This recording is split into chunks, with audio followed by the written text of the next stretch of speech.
예수님께서 이 세상에 이제 오시기 전에 누군가 이제 무엇인가를 이제 준비했습니다.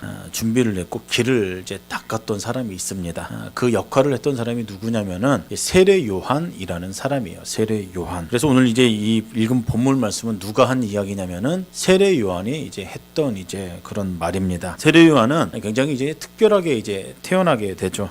성경에 보면은 어떤 이제 굉장히 중심에 있는 인물들이 태어날 때는 이제 뭔가 이제 계시가 있었습니다. 계시가 있었어요. 삼손이 태어날 때도 이제 천사로부터 이제 계시가 있었죠. 이제 그의 이름을 이제 삼손이라 지으라라고 그렇게 이제 계시가 이제 있었습니다. 이삭이 태어날 때도 마찬가지예요. 아브라함이 100세 때 이제 아들을 낳으리니 그 이름을 이삭이라 하라. 뭐 그렇게 성경에 기록되어 있고 예수님이 잉태될 때도 마찬가지입니다. 이제 천사 가브리엘이 이제 나타나서 처녀가 잉태하여 아들을 낳을 것인데 그 이름을 예수라 하라. 이제 그렇게 이제 계시가 있었다라는 것이에요. 세례 요한이 태어날 때도 이제 마찬가지라는 것입니다. 그의 이름을 이제 요한이라 하라는 계시가 있었다라는 것을 성경을 통해서 알 수가 있었습니다. 세례 요한은 그렇게 해서 굉장히 이제 특별하게 이 세상에 태어났습니다. 그런데 세례 요한은 이 세상에서 어떤 일을 했냐면은 그가 무슨 일을 해도 정확하게 알았는데 그 일은 무엇이냐면은 철저하게 정확하게 예수님의 그분을 위해서 그분을 예비하기 위해서 이 세상에 태어났다라는 것입니다. 여러분 대통령이 외국에 나가게 되면은 선벌대가 이제 며칠 전부터 이제 미리 나가서 이것저것 준비를 합니다. 의전 준비를 해요. 그렇지 않습니까? 세례 요한이 그런 역할을 이제 한 것이죠. 세례 요한이 예수님께서 태어나기 6개월 전에 먼저 이 땅에 태어나셨습니다. 세례 요한은 순전히 예수님을 위해서 먼저 와서 준비하는 역할을 이제 했다라는 것이에요. 세례 요한은 자신의 사명을 성경에 보니까 이제 이렇게 설명하고 있습니다. 마태복음 3장에 보니까 나는 너희에게 물로 세례를 주거니와 내 뒤에 오는 이는 이제 나보다 능력이 이제 많으시다. 이제 그렇게 소개를 하고 있고요.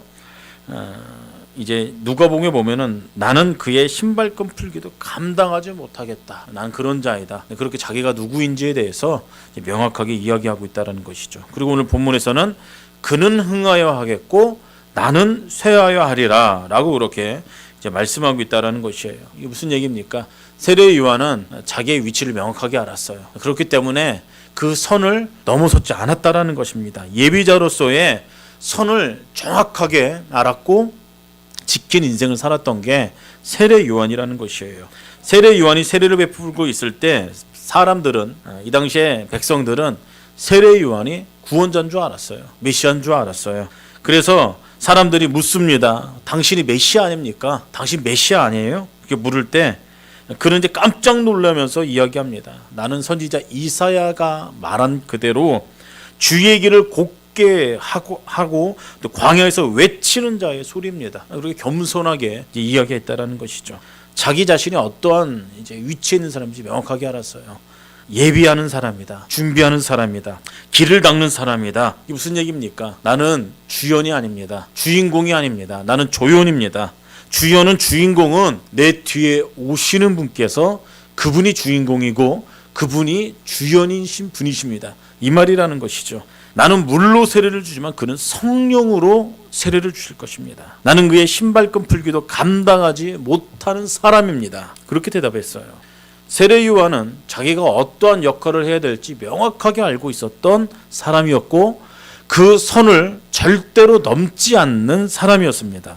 여러분, 사람이 넘지 말아야 될 선을 넘어서면 위험합니다. 근데 사람들이 때때로 그 선을 넘을 때가 있다라는 것이에요. 사람이 언제 선을 넘냐면은 특별히 하나님의 사람들이 성도들이 언제 선을 넘냐면은 욕심이 생길 때 선을 넘습니다. 욕심이 생길 때 그 선을 넘어버려요. 넘지 않아야 되는 선을 욕심 때문에 넘긴다는 것입니다. 또 유혹받을 때도 그 선을 넘습니다. 하나님께서 넘지 말라는 그 선을 유혹을 받을 때 넘는다라는 것이에요. 그래서 가야 될 길에서 벗어나죠. 가서는 안 될 길을 걸어갑니다.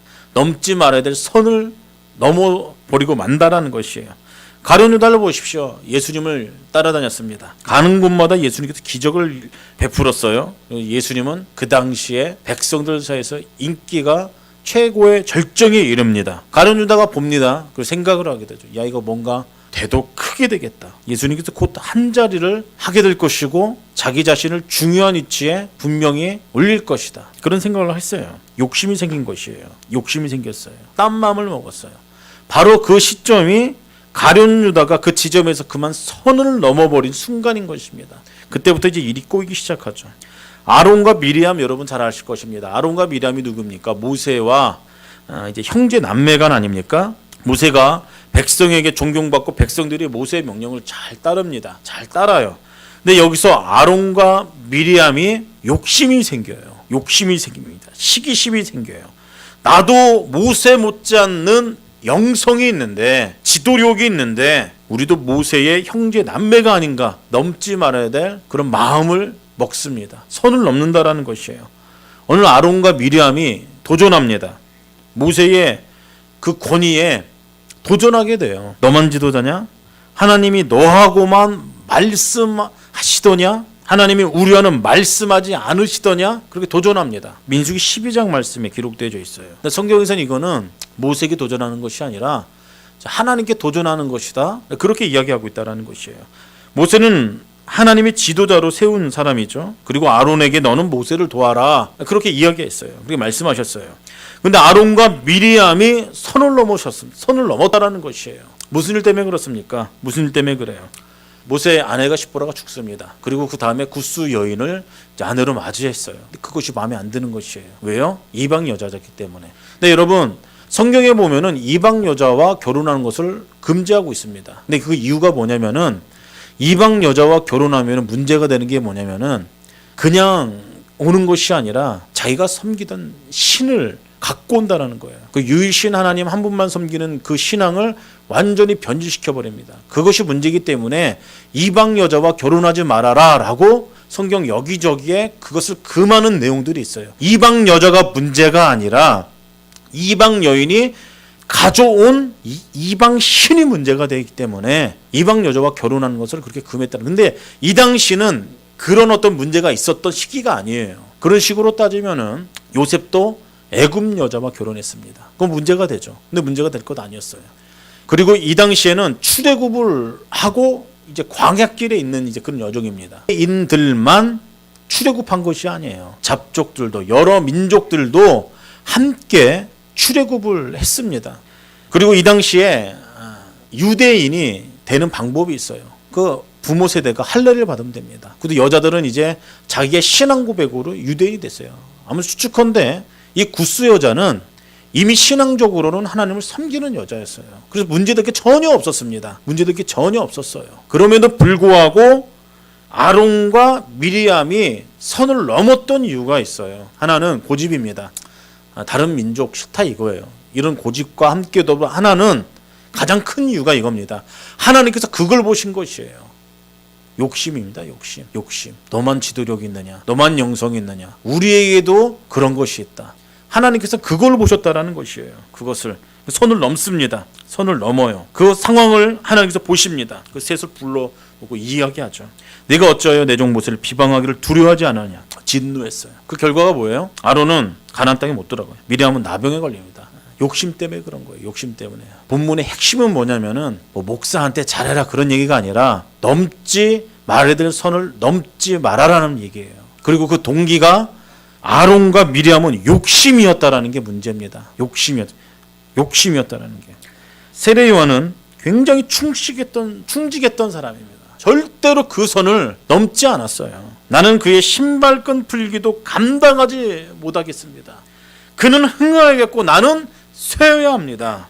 자신의 사명과 역할을 명확하게 알았던 사람이에요. 그걸 지킬 줄 알았던 사람입니다. 선을 절대로 넘지 않았어요. 어떻게 이제 외길의 삶을 살았죠. 외길의 삶. 세례요한은 일평생 오직 한 길만 걸어갑니다. 평생이어봤자 30여 년이에요. 근데 그 인생을 살아가면서 뒤돌아보지도 않았습니다. 견눈질 하지도 않았어요. 중심이 흔들린 적도 없었어요. 그의 인생은 철저하고 굉장히 자기 자신에서 엄격했습니다. 사람들은 요한을 보고 이야기합니다. 메시아 아닙니까? 당신 구원자 아닙니까? 그렇게 추앙해요. 그리고 그를 경외했습니다. 그런 소리를 듣고서도 흔들림이 없었어요. 유혹받지도 않았어요. 욕심이 생기지도 않았습니다. 분수를 넘어서지도 않고 오직 한 길, 그 길만 묵묵히 걸어갔던 사람이 세례 요한이었어요. 우리들도 마찬가지예요. 세례 요한이 가졌던 이 태도와 동기가 있어야 된다는 것입니다. 오늘 우리에게는 융통성이 너무 많지 않습니까? 신앙적인 융통성이 너무 많아요. 융통성이 있다는 것은 어떻게 보면 참 좋은 부분이기도 합니다. 그런데 신앙에 있어서 융통성이 많다라는 것은 어떻게 보면 이거 좋은 이야기는 아니에요. 그 말은 복음의 중심이 불분명하다는 이야기입니다. 이쪽도 아니고 저쪽도 아니라는 그런 이야기 아닙니까? 이래도 없고 저래도 놓고 중심이 애매모호하고 불분명한 것이에요. 근데 신앙이 그래 버리면 문제가 있다라는 것입니다. 신앙의 세계에서 융통성을 발휘한다는 건 무엇이냐면은 적당히 한다는 소리예요. 타협한다는 소리입니다. 양다리 걸친다는 소리예요. 주일 예배도 이제 늦습니다. 적당히 하다 보면 5분 늦고 10분 늦고 막 그래요. 근데 그다음부터는 이제 한 주씩 빠지게 되죠. 이제 봉사도 마찬가지죠. 적당히 하면 불분명해집니다. 나중엔 늦고 이제 적당히 하다 보면 이제 빠져버리게 되죠. 직장도 마찬가지죠. 어떤 이제 소명의식이 없는 사람들은 자주 옮겨 다녀요. 월급 더 많이 주는데 찾아서 그냥 옮겨버립니다. 그래서 어느 인생의 시점에서 인생을 되돌아보면은 그 인생은 대부분 이제 하자가 있고 뭔가 이제 흠집이 있다라는 것이에요. 어떻게 보면 이제 이 외길을 걷는 삶, 묵묵히 한 길만 걸어가는 삶, 손해가 심할 때도 있어요. 그렇지만 그 손해도 각오해야 된다는 것이에요. 세례 요한을 보십시오. 세례 요한은 아버지가 누구였냐면은 제사장이었어요. 제사장. 현직 제사장이었습니다. 당시 이제 이 제사장은 세습제입니다. 세습제. 그냥 가만히 있으면은 자연스럽게 아버지의 일을 이제 물려받는다는 것이에요. 다시 말하면 세례 요한은 이 시대의 기득권자입니다. 기득권자. 힘이 있고 모든 것을 다 취할 수 있었던 그런 위치에 있었던 사람. 미래가 보장된 사람이었어요. 오늘 젊은이들 취직하려고 안간힘을 씁니다. 근데 잘 되지도 않죠. 이력서를 들고서 여기저기 막 돌아다니죠. 그리고 되기가 힘들어요. 그런데 세례 요한은 그냥 가만히만 있으면은 아버지가 했던 그 일을 그냥 물려받으면 되는 거예요. 자동적으로 오게끔 되어 있어요. 명예도 부도 모든 것을 다 자기 것으로 만들 그런 위치에 있었던 사람입니다. 세례 요한은 외길을 걸어갑니다. 외길을 걸어가요. 사명 때문에 그렇죠. 그 기득권을 포기합니다. 야인으로서 살아가요. 광야로 나갔어요. 그 시대의 현직 제사장 아들이 미래가 보장된 사람이 광야로 나가서 약대털을 벗겨서 걸치고 돌아다니고 메뚜기와 석청을 먹으면서 살아가요. 그 유대인이라면 사실 할례를 줘야 맞습니다. 할례를 주지 않고 세례를 주기 시작합니다. 이 당시 이단아였어요. 이단아. 유대인들이 보기에, 바리새인들이 보기에 완전히 이단아였어요. 이단아. 그러면서 하는 소리가 그 시대를 향해서 이 독사의 자식들아 회개하라. 천국이 가까이 왔느니라. 한다는 소리가 그런 소리를 하고 다녀요. 근데 이 시대의 기득권자들이 얼마나 미친 일이겠습니까? 제사장 아들이 그러고 다니니까요. 그런데 그 소리를 이 시대의 집권자들이 가장 두려워했다라는 겁니다. 가장 두려워했어요. 세례 요한이 그렇다고 해서 그 누구가 쫓아가서 세례 요한을 고소하거나 핍박하거나 체포하거나 구속하지 못했다라는 것이에요. 백성들은 이런 요한을 구경하러 광야로 나가죠. 그 소리를 듣고 기분 나쁘다는 사람 없었어요. 오히려 세례 요한을 경외했습니다. 두려워했어요. 그리고 그에게 세례를 받기 시작하죠. 그리고 돌아갔어요. 세례 요한은 예비자였습니다. 자기의 선을 넘지 않았어요. 명확하게 이제 그 길만 걸어갔어요. 그리고 오직 외길만 걸어갔고 뒤를 쳐다보지 않고 자기 주어진 그 사명을 묵묵히 걸어갔다라는 것입니다. 그 사람들이 그 모습을 보고 당신 메시아 아닙니까? 그렇게 이야기했던 거예요.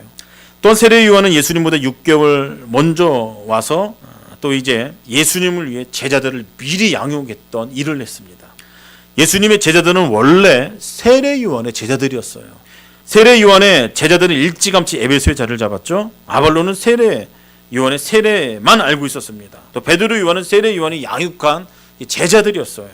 예수님께서 나를 따르라 하셨을 때 그냥 보지 않고 그냥 예수님을 따랐던 이유가 여기 있었던 것이에요. 그런 훈련이 먼저 있었기 때문에 예수님을 따를 수 있었다라는 것입니다. 그리고 예수님께서 놀라운 역사들을 일으킵니다. 어느 한 시점에 예수님께서 기적을 일으켜요. 그리고 제자들과 함께 세례를 주기 시작합니다.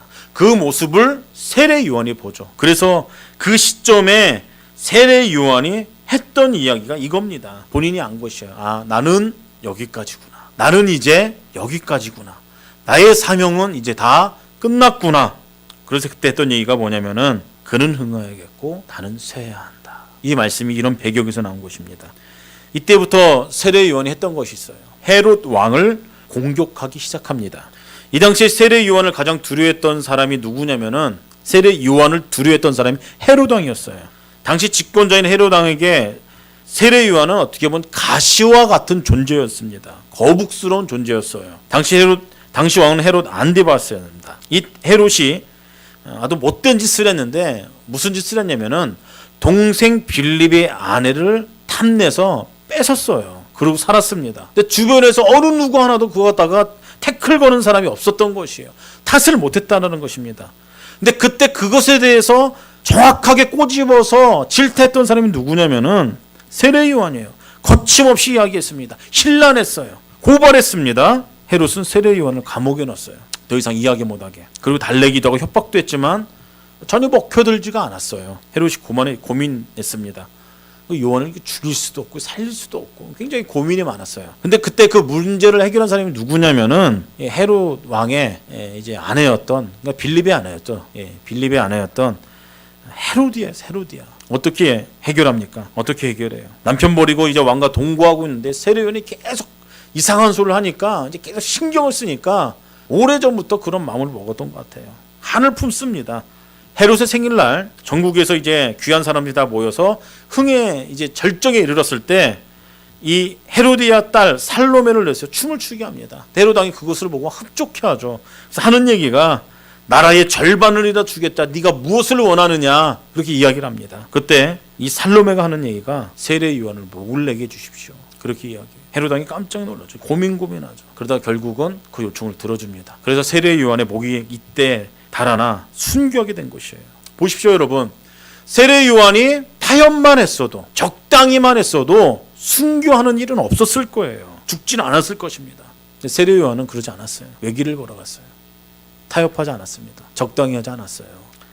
근데 여러분 생각해 보십시오. 이런 사람이 진정으로 저는 행복한 사람이 아닌가. 저는 그렇게 감히 말씀드리고 싶습니다. 세례 요한은 자기 위치를 알았고 명확하게 자기 본분을 알았고 외길을 걸어갔던 사람이에요. 예수님만 생각했던 사람입니다. 그래서 진정 행복한 사람이라는 것이에요. 사도 바울도 마찬가지죠. 입만 열면 예수가 튀어났어요. 그러지 않습니까?